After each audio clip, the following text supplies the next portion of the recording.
The chemical oil spill that has plagued West Virginia since last Thursday has done more than affect residents' clean access to water. The spill, which dumped up to 7,500 gallons of a strain of methanol into the Elk River, reveals the lack of information about not only hazardous chemicals, but the extent to which these chemicals can affect the public as well. One West Virginian said that had she known the tanks along the river contained dangerous chemicals, she, quote, certainly would have raised questions about it. So Arthur, why was the community so in the dark about these hazardous chemicals and more importantly, the proximity of them to a drinking water source?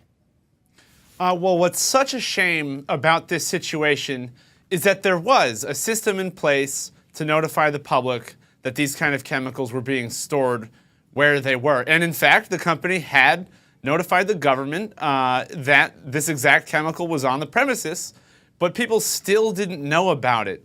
And it was Ken Ward Jr. of the Charleston Gazette who first reported this, and our own Kate Shepard has a great follow-up.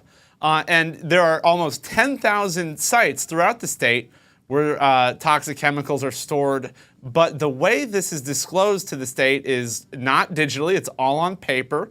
And they don't have easy access to the filings. Apparently this stuff is just sitting in a filing cabinet. So there's disclosure, ostensibly there's disclosure, but practically there isn't, because this stuff isn't online, it's not easy to get to. And that is why, even though they could have known that this was happening, there isn't a plan. They didn't have a plan in place for how to deal with it, and they don't know how dangerous the chemical really is. And to that point, I mean, you know, a lot of people concerned about the long-lasting effects of this. You know, Business First on Twitter, for example, pointing out water tainted with chemicals from the West Virginia spill is making its way to Louisville via the Ohio River. We know that certain people are now not using the river. I mean, any news as to what to expect in terms of where this might end?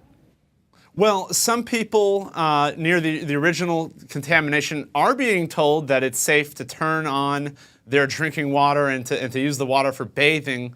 But what has been amazing is that throughout this story, there has been confusion about how much of a concentration in the water of this particular chemical is a safe amount. And officials really haven't known exactly how much there is and how much is safe.